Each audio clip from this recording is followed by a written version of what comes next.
The retirement party was my father's idea of perfect, understated elegance with just enough show to remind everyone he'd spent 40 years as a successful cardiac surgeon. The country club's terrace overlooked the 18th hole, string lights casting warm glows over white-clothed tables laden with shrimp cocktail and beef tenderloin.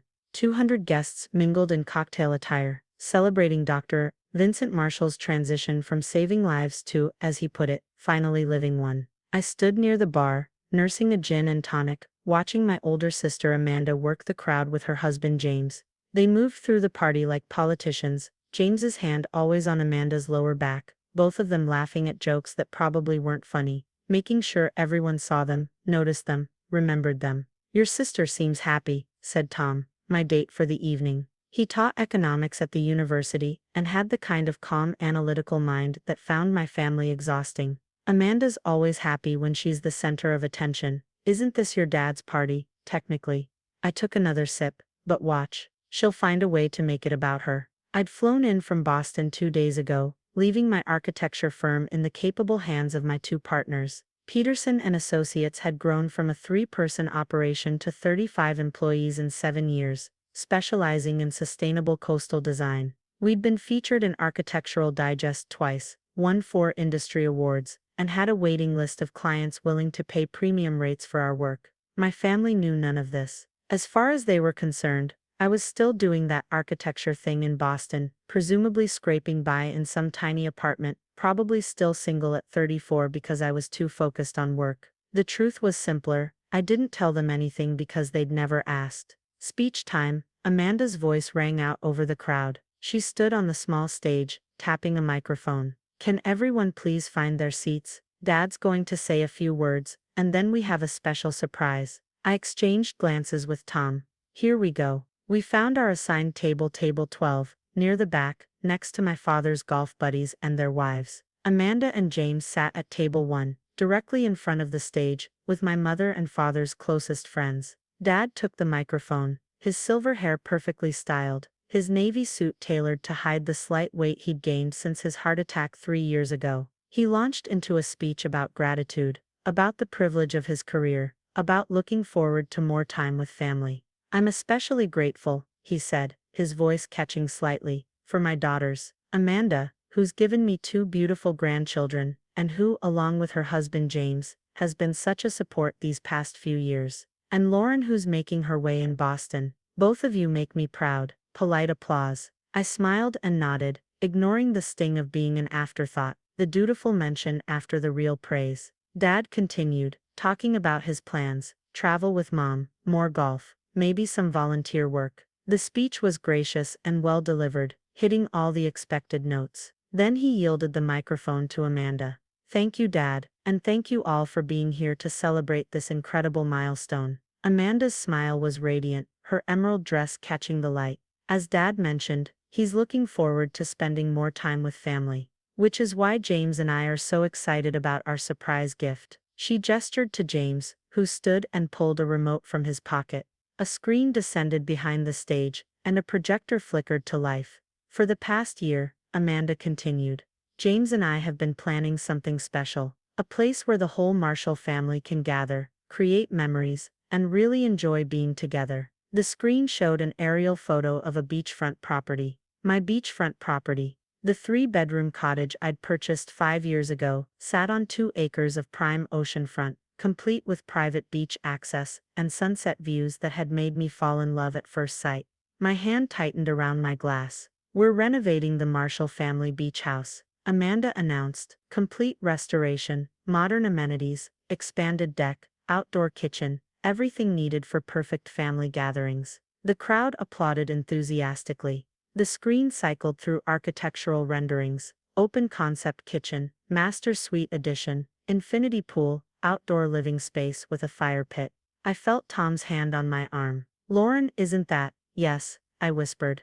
James took the microphone, his corporate lawyer confidence on full display. "We've assembled an incredible team. Top-tier general contractor, award-winning interior designer, landscape architect. Demo starts tomorrow morning. $300,000 renovation budget. We're looking at completion by June, just in time for Dad's birthday." The screen showed a timeline: demolition, framing, systems, finishes, each phase meticulously planned. "We know Dad always loved that old beach cottage," Amanda said, her voice warm. "He and Mom bought it back in the 80s, before we were born. It's been in the family forever. Now it'll be beautiful enough to match all our memories there." My mother stood up, tears streaming down her face, hugging Amanda and James. Dad looked genuinely moved, shaking James's hand with both of his own. I sat frozen, watching my sister and brother-in-law accept congratulations for their generous gift of renovating my property. Tom leaned close.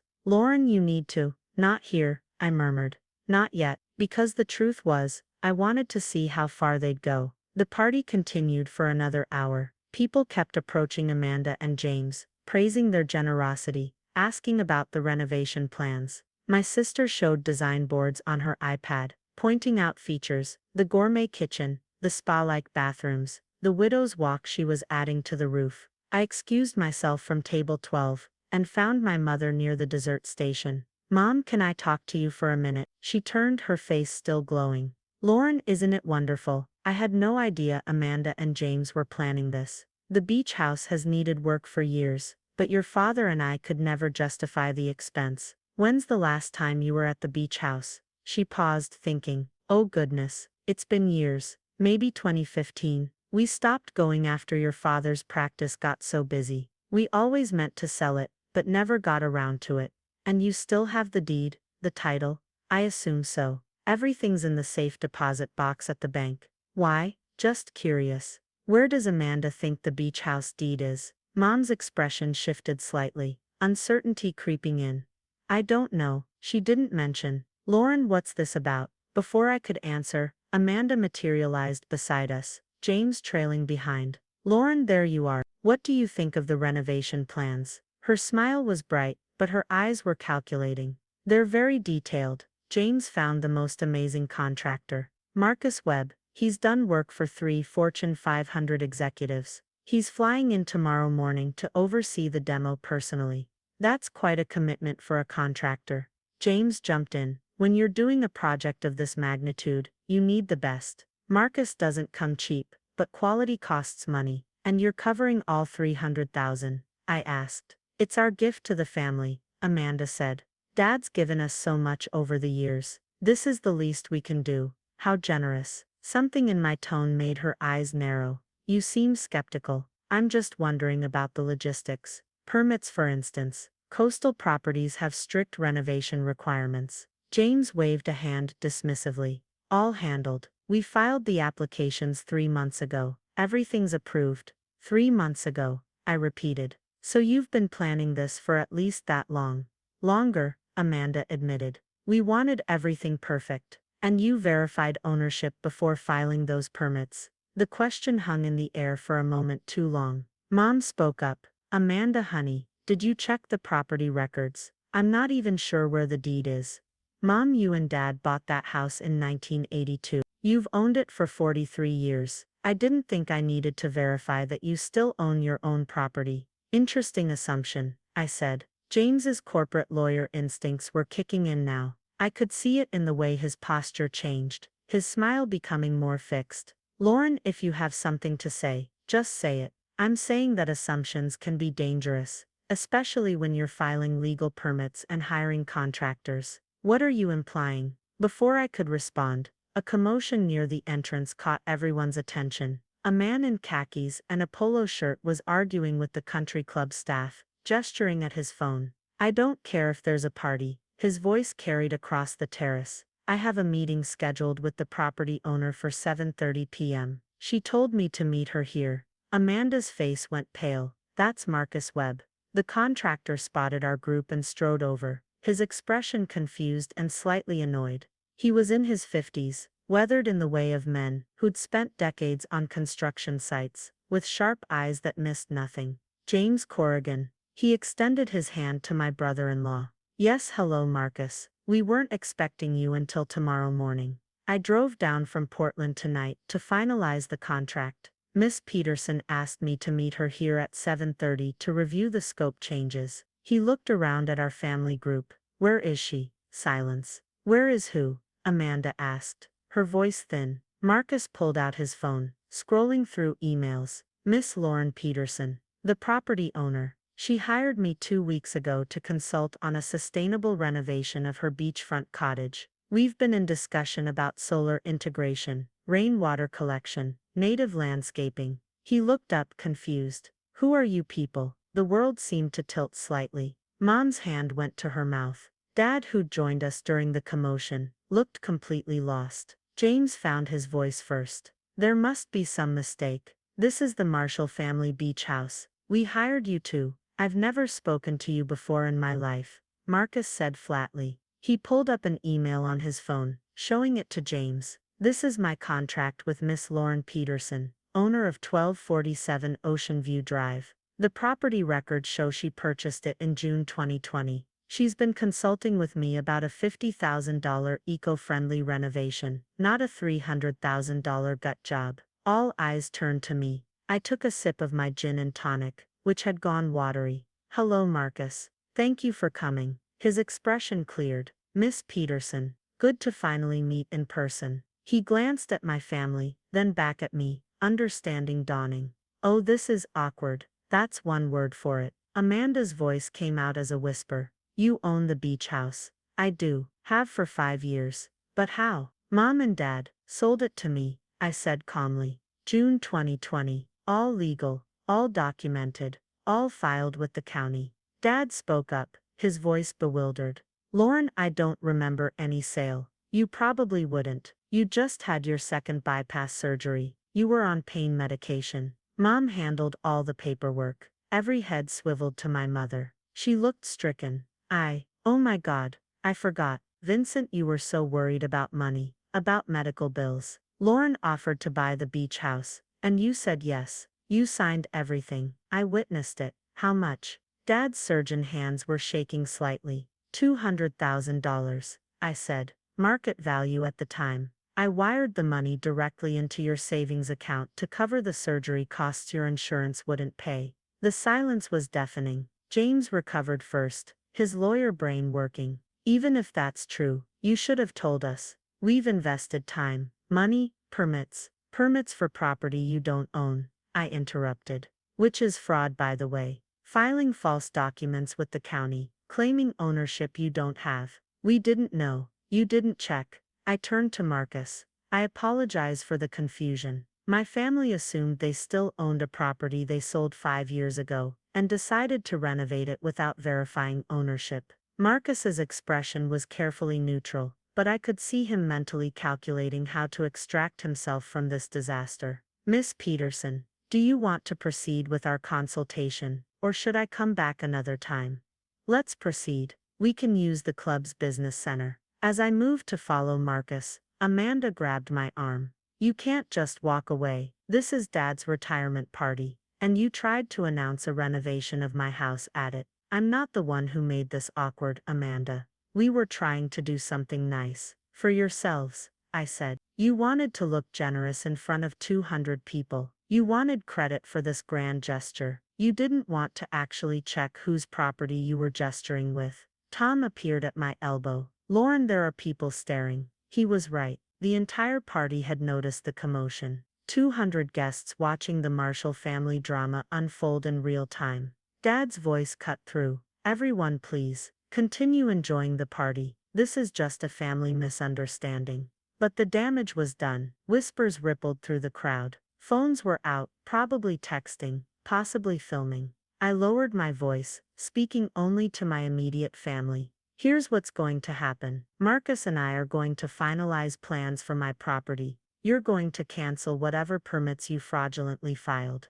And then we're going to have a family meeting tomorrow morning to discuss how this happened. Lauren, Mom started. Tomorrow, 10 a.m. My hotel. All of us. I walked away with Marcus, leaving my family standing in a circle of shocked silence. The business center was a small room with a conference table and a printer. Marcus laid out his tablet, pulling up the plans we'd been discussing via email for 2 weeks. That was intense, he said carefully. Family usually is.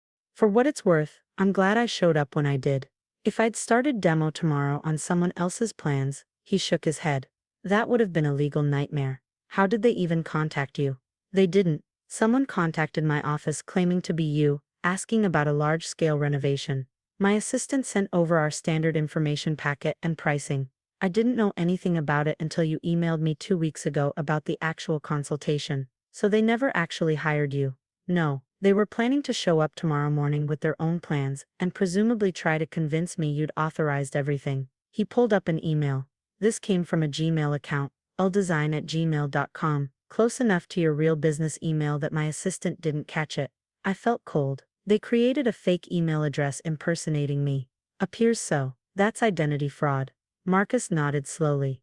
I'm not a lawyer, but yeah, probably. Plus the false permit applications, plus trespassing if they'd actually started work. They were heading toward serious legal trouble. We spent the next hour reviewing the real renovation plans, replacing the old HVAC with a high-efficiency heat pump system, installing solar panels, updating the kitchen with sustainable materials, adding a rainwater collection system for the garden. Nothing flashy, nothing Instagram-worthy. Just good, solid improvements that would make the house more livable and reduce its environmental impact. Timeline is 4 months, Marcus said. We can start in late January after the permits clear. Total cost with my fee, $48,000.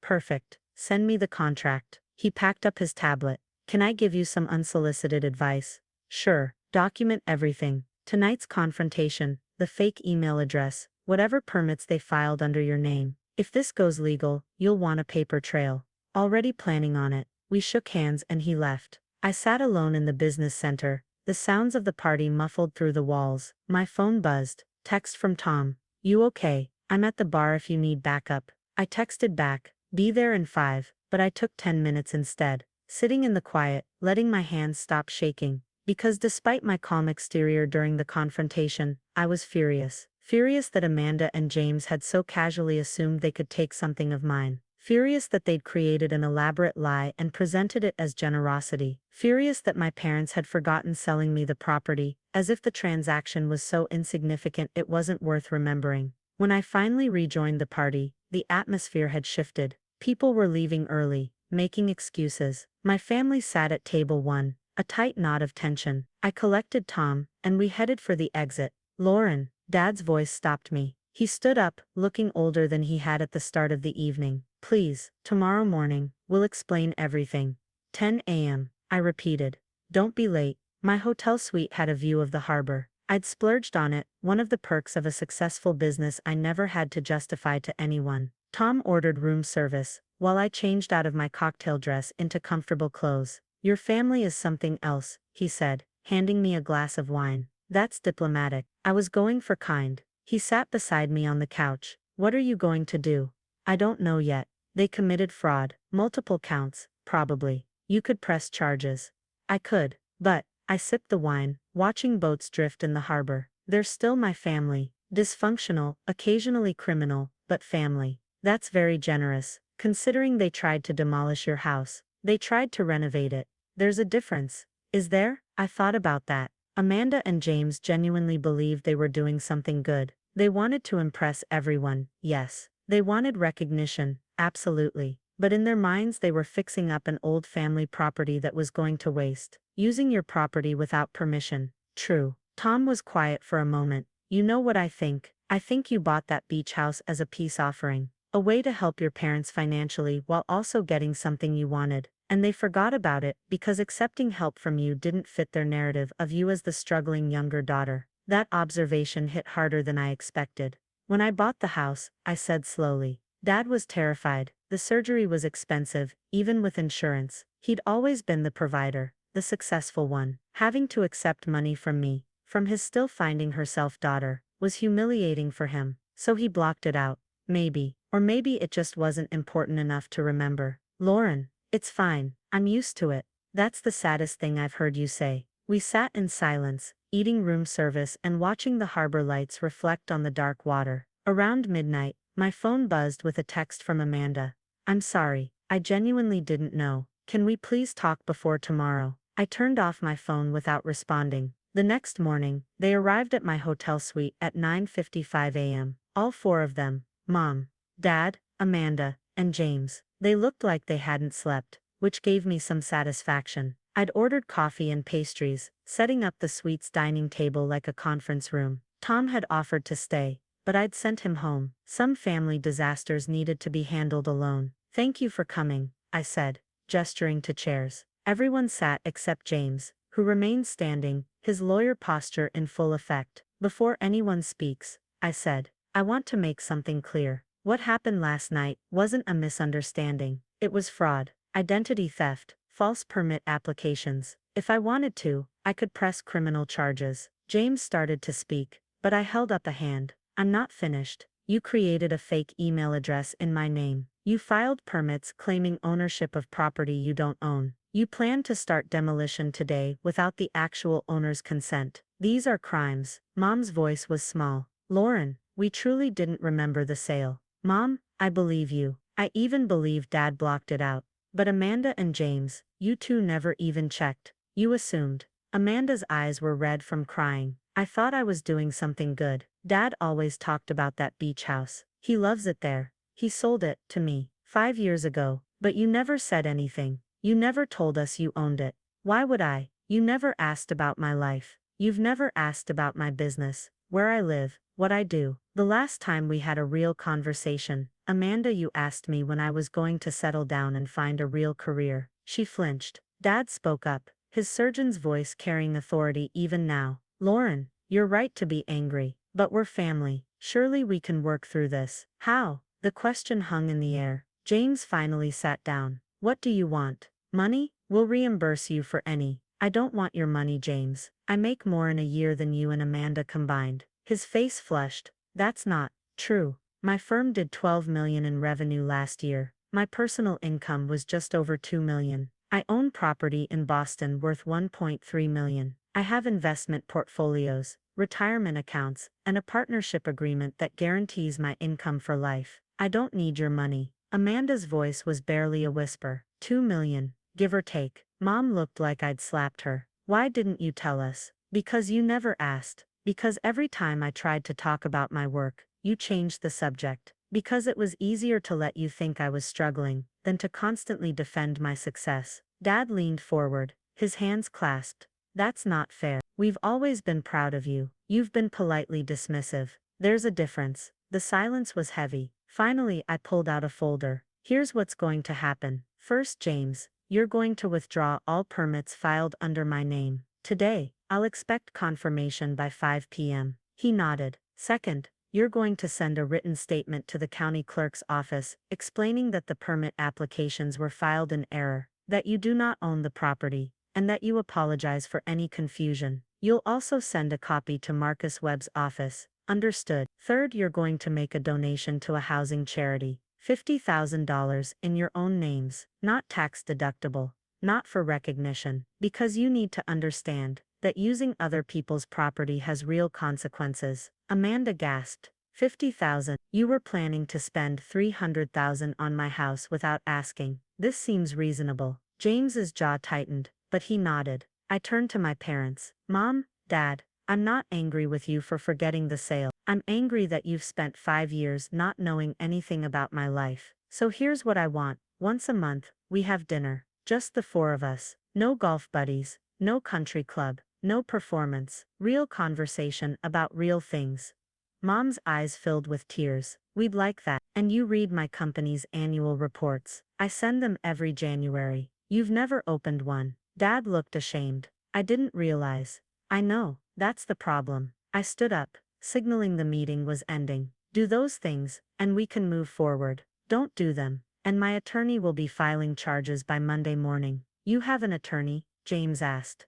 I have 3. Patent law, corporate law, and real estate. Did you think I was running a multi-million-dollar business without legal counsel? He had the grace to look embarrassed. Amanda stood up, moving toward me. Lauren, I really am sorry. I was so focused on impressing everyone, on being the good daughter, that I didn't think. I just assumed. I know, that's what makes it worse. You didn't think I could own something valuable, so you didn't check. That's not. She stopped seeing my expression. Okay, maybe it is. Maybe I did assume you were still struggling, and that's on me. It wasn't forgiveness, but it was acknowledgement. That was something. They filed out of my hotel suite one by one. Dad shook my hand formally. Mom hugged me, smelling like her expensive perfume. Amanda whispered another apology. James just nodded, already on his phone to start damage control. When they were gone, I sat on the couch and let myself shake. Epilogue. 4 months later, the beach house renovation was complete. Marcus and his team had done beautiful work: solar panels on the roof, new windows that maximized the ocean views, a kitchen with reclaimed wood cabinets, and energy-efficient appliances. The rainwater collection system fed the native plant garden I'd had installed, full of beach grass and wild roses. I stood on the deck, watching the sunset paint the sky orange and pink. My phone rang. "Amanda." "Hey," I answered. "Hey yourself. Are you at the beach house?" "Yeah, just finished the walkthrough. How does it look?" "Perfect. Exactly what I wanted. Send me pictures." I smiled. "Sure." We'd been having these conversations more often. Real ones, where Amanda asked questions and listened to answers. Last month, she'd toured my Boston office and actually seemed impressed. She'd asked intelligent questions about sustainable architecture, about my client base, about the challenges of running a firm. "Mom and Dad want to know if they can visit next month," Amanda said. "They promise not to assume they own it."